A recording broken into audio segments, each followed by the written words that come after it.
अस्सलाम वालेकुम and greetings friends मैं तहजीबुल हसन लेट्स ट्रेड लाइका प्रो के प्लेटफॉर्म से आपकी खिदमत में हाजिर हूँ। फ्रेंड्स, ये वीडियो 5 जून 2024 वेंसडे के लिए है। इस वीडियो में हम हमेशा की तरह एनालिसिस करेंगे गोल्ड, क्रूड ऑयल और बीटीसी का।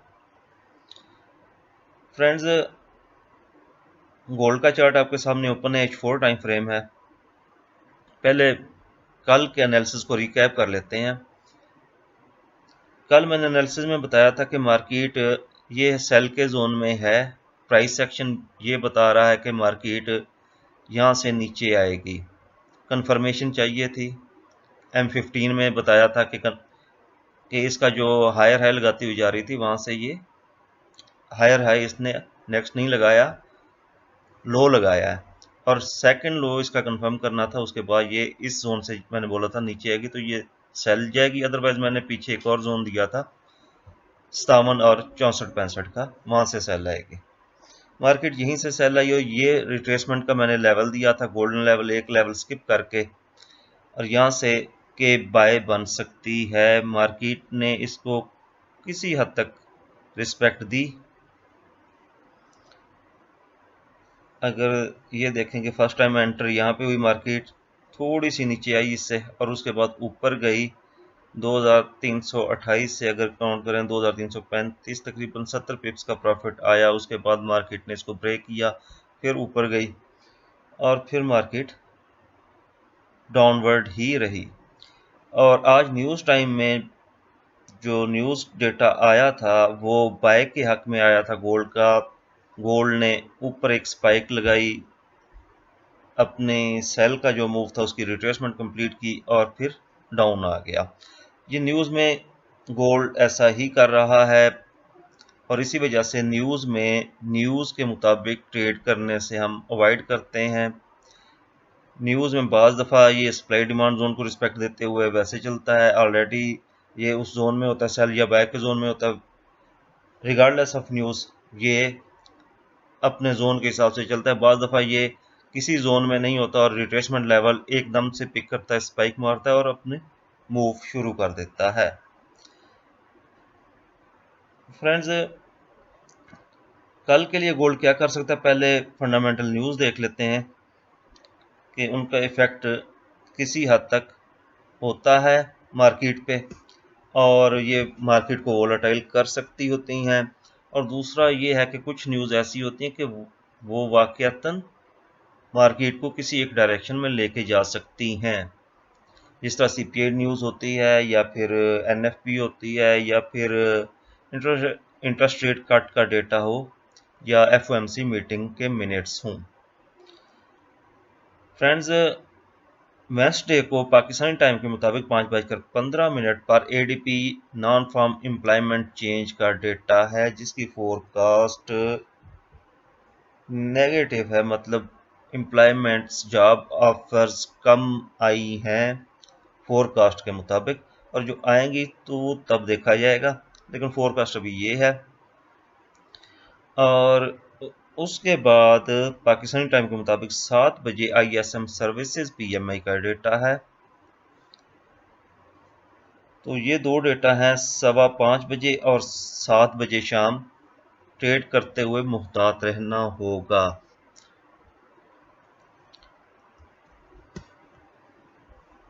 अब गोल्ड पे नज़र डाल लेते हैं कि अभी अगर H4 के हिसाब से देखें, मार्केट ऊपर से सेल आई थी, नीचे ये लिक्विडिटी थी H4 की इस एरिया से। अगर इसको H1 में देखें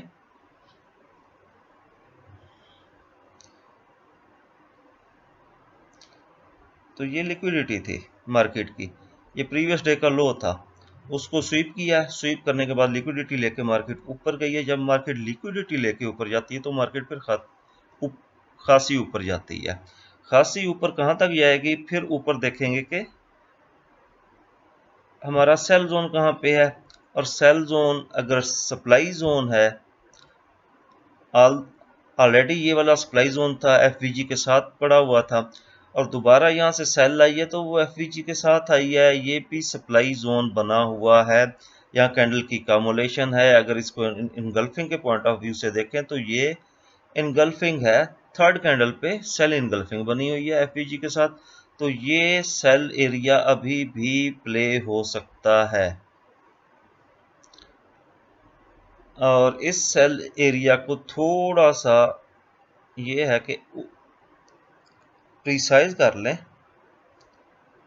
ये बाय की जो लोअर विक है बाय कैंडल की, यहाँ पे लेके आ जाते हैं 2345 राउंड फिगर तकरीबन हमारा 2344.85 2345 माने। और ऊपर इसका जो इसको नैरो करेंगे थोड़ा, अपर विक्स भी इंक्लूड कर लेंगे, लिक्विडिटीज की इंक्लूड कर लेंगे 2354। और एसएल हमारा रहेगा 2358-59 के करीब, ये हमारा एसएल रहेगा। यहाँ से हम सेल ट्राई करेंगे। और ये वाला जोन था, ये स्कैल्पिंग जोन था, छोटा जोन था, इसको डेल कर देते हैं। और नीचे वाला जोन ये मैंने जोन रखा हुआ है, मार्केट जब भी यहाँ आएगी हम ब्लाइंडली बाय लेंगे, इस एरिया से हम बाय लेंगे 2384 से लेके 2284 से लेके 2308, इस एरिया से हम बाय लेंगे।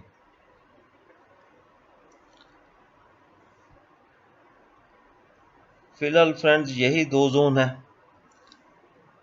ऊपर से यहाँ से सेल करेंगे, मार्केट का वेट करेंगे इस एरिया में आए।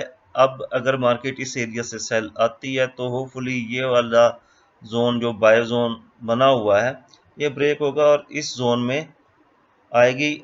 अगर ये यहाँ तक ना भी आए तो उम्मीद है कि 2310 तक आए, 2310 से भी हम बाय करेंगे, वीकली सपोर्ट लेवल है। फ्रेंड नेक्स्ट क्रूड ऑयल का एनालिसिस कर लेते हैं। क्रूड ऑयल पे ये मैंने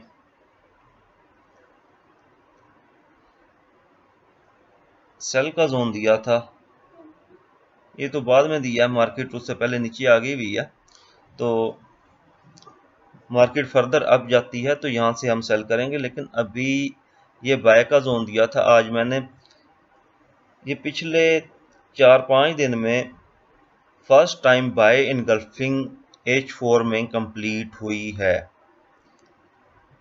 बाय इनगल्फिंग कंप्लीट होने का मतलब, और ये एक अच्छा स्ट्रांग जोन है बाय का, मतलब के मार्केट गोल्ड अपना क्रूड ऑयल मार्केट यहाँ से बाय जा सकती है। फर्दर इसकी रिट्रेसमेंट होके तकरीबन इस कैंडल ने कर भी ली हुई है, तो ये अप जा सकती है। अप जाने के लिए इसको ये वाली एफवीजी फिल करके फिर सेल आना होगा। से मेरा सेल जोन पहले वाला ये पड़ा हुआ है, ऊपर वाला सेल जोन फिलहाल डल कर देता हूँ, जब मार्केट वहां पहुंचेगी तब देखा जाएगा। और अभी मार्केट अगर बाय जाती भी है तो यहां से भी सेल किया जा सकता है, इस एरिया से भी। ये दोनों सेल के जोन है, यहां से मार्केट बाय जाएगी और उम्मीद करते हैं कि इस जोन तक बाय जाएगी, मतलब 76.43 और 77.24, इस एरिया तक इसको बाय जाना चाहिए। अगर रिट्रेसमेंट के लिहाज से देखा जाए तो इसको 74.9 और 75.5 इस एरिया तक एटलीस्ट जाना चाहिए क्रूड ऑयल मार्केट को।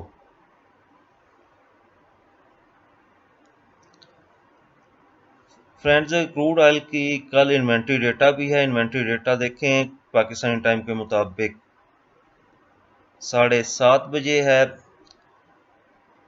क्रूड ऑयल इन्वेंट्री ज़्यादा आने का चांस है। ओपेक मीटिंग में भी ये डिसाइड हुआ है कि क्रूड ऑयल की जो प्रोडक्शन ये कम करने जा रहे थे उसमें कुछ इन्होंने फ्लेक्सिबिलिटी दी है, कुछ इतनी ज़्यादा प्रोडक्शन कट नहीं कर रहे। हम इंट्राडे ट्रेड करते हैं, इसलिए हम इस जोन से बाय को होल्ड करेंगे और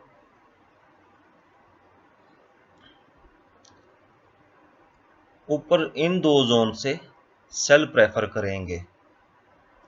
और सेल के मैंने दो जोन किस वजह से दिए हैं कि मंथली टाइम फ्रेम में इवनिंग स्टार बना था, जो पिछले 2 मंथ क्लोज हुए हैं सेल की कैंडल पे क्लोज हुए हैं, उससे पिछला मंथ बाय की कैंडल पे क्लोज हुआ था, इवनिंग स्टार बना था। मैंने 2 वीडियो पीछे आपको बताया था, जिसकी वजह से मार्केट में सेल आने का चांस ज्यादा है।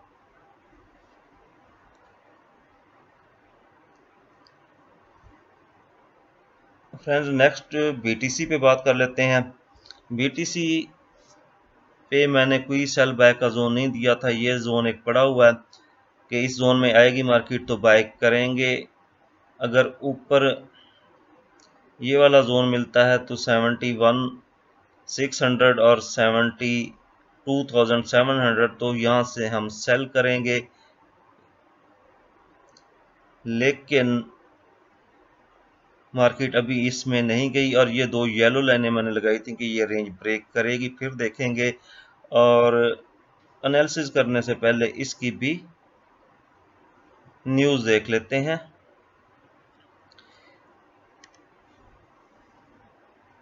Veteran trader sets target for next bitcoin bull market high. Market bull जा सकती है। आज आपने देखा भी है कि मार्केट खासी ऊपर गई है, इसने वो येलो लाइनों वाली रेंज जो थी वो ब्रेक कर ली हुई है और इसने रिटेस्ट किया भी है M15 टाइम फ्रेम में, और इसके बाद ये बाय जा रही है। Peter branded predicts bitcoin could reach a high of around 130K, 1,30,000 से 1,50,000 ये लगा सकता है। रीज़न उसकी यही बता रहे हैं कि बीटीसी हाल्विंग जो 19 अप्रैल को थी उसका इफेक्ट होल्ड था, तो इस वजह से ये अब बाय जा सकता है। और आज इसमें हमने बाय देखा। फर्दर इसको bitcoin price has followed a somewhat mixed movement since the halving event on April 19. Several investors had earlier speculated a quick rally to new all-time high immediately after the halving. However, Bitcoin faced a steep decline in early May before experiencing a recent rally spurred by the SEC spot Ethereum ETF approval on May 20. Bitcoin halving is 50%। Bitcoin halving की बात करने के ये हर 4 साल बाद होती है। 19 अप्रैल को ये पहले इसका जो माइनिंग रेट था 6.25 था, उसको कट करके इन्होंने 3.125 बिटकॉइन कर दिया हुआ है। और यह है कि इथेरियम को भी ETF ने अप्रूवल दी है 20 मई को। इसकी स्पेकुलेशन और बाकी चीज़ों की वजह से BTC भी अब बाय जाएगा। और BTC में हम बाय देख रहे हैं इसको। अब बाय कहाँ से करें? ये जो इसका बुल रन है, इसकी रिट्रेसमेंट हो लेने दे 69,900 या 70,000 के आसपास भी मैं कहूँगा कि इसको बाय करें, और इस एरिया से इसको आप रिट्रेसमेंट के लिए सेल देखें। ठीक है, रिट्रेसमेंट की सेल देखेंगे, उसके बाद फिर डिप जब लेगा उसके बाद फिर इसको बाय करेंगे। अब BTC अगर ये 74,000 अपना ब्रेक करता है तो ये फिर अगला टारगेट इसका ओपन होता है 77,000, 80,000 और उसके बाद सो ऑन। फ्रेंड्स, आज के लिए इतना ही। अपना ख्याल रखिएगा। अल्लाह हाफिज़।